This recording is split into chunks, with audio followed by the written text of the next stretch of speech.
Chandrababu vision మంత్రి లోకేష్ నాయకత్వంలో Andhra Pradesh technology రంగంలో కొత్త దిశగా పయనిస్తోంది. అమరావతి క్వాంటమ్ వ్యాలీతో ప్రపంచ క్వాంటమ్ ఆవిష్కరణలకు ఏపీని వేదికగా మార్చబోతున్నారు.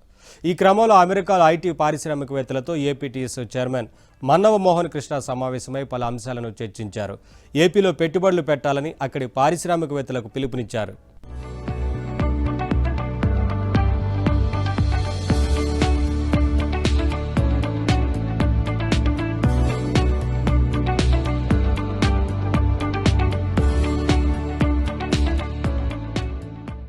ఆంధ్రప్రదేశ్లో కూటమి ప్రభుత్వం చేపడుతున్న అభివృద్ధి కార్యక్రమాలు, టెక్నాలజీ రంగంలో తీసుకొస్తున్న మార్పులు, అమరావతి అభివృద్ధి ప్రణాళికలను అమెరికాలోని ఐటీ పారిశ్రామికవేత్తలకు AP technology services chairman Mannava Mohan Krishna వివరించారు. న్యూజెర్సీలో ప్రవాసాంధ్ర ఐటీ పారిశ్రామికవేత్తలతో జరిగిన సమావేశంలో రాష్ట్రంలో పెట్టుబడులకు ఉన్న అవకాశాలపై వివరించారు. ముఖ్యమంత్రి నారా చంద్రబాబు దార్శనికత, ఐటీ శాఖ మంత్రి నారా లోకేష్ చొరవతో ఆంధ్రప్రదేశ్ను ఆధునిక టెక్నాలజీ రంగాల్లో ముందుకు తీసుకెళ్లేందుకు ప్రభుత్వం ప్రణాళికబద్ధంగా పనిచేస్తోందని మన్నవ మోహన్ కృష్ణ తెలిపారు. అమరావతిలో ప్రతిష్టాత్మకంగా అభివృద్ధి చేయనున్న క్వాంటమ్ వ్యాలీ రాష్ట్ర టెక్నాలజీ ప్రస్థానంలో కీలక అడుగుగా నిలుస్తుందని ఆయన వెల్లడించారు. Quantum computing, artificial intelligence, deep tech, పరిశోధన, ఆవిష్కరణల వంటి రంగాల్లో కొత్త అవకాశాలకు ఇది వేదికగా మారనుందని తెలిపారు.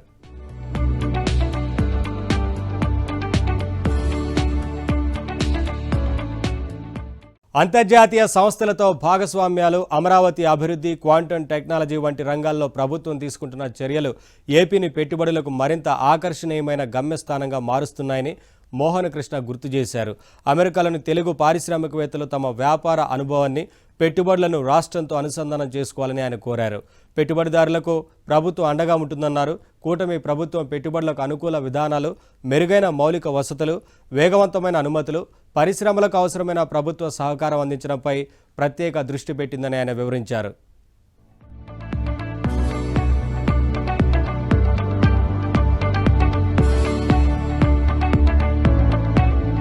ఏపీలో కూటమి ప్రభుత్వం అభివృద్ధి, టెక్నాలజీ రంగానికి ఇస్తున్న ప్రాధాన్యతపై అమెరికా ఐటీ పారిశ్రామికవేత్తలు ఆసక్తి వ్యక్తం చేశారు.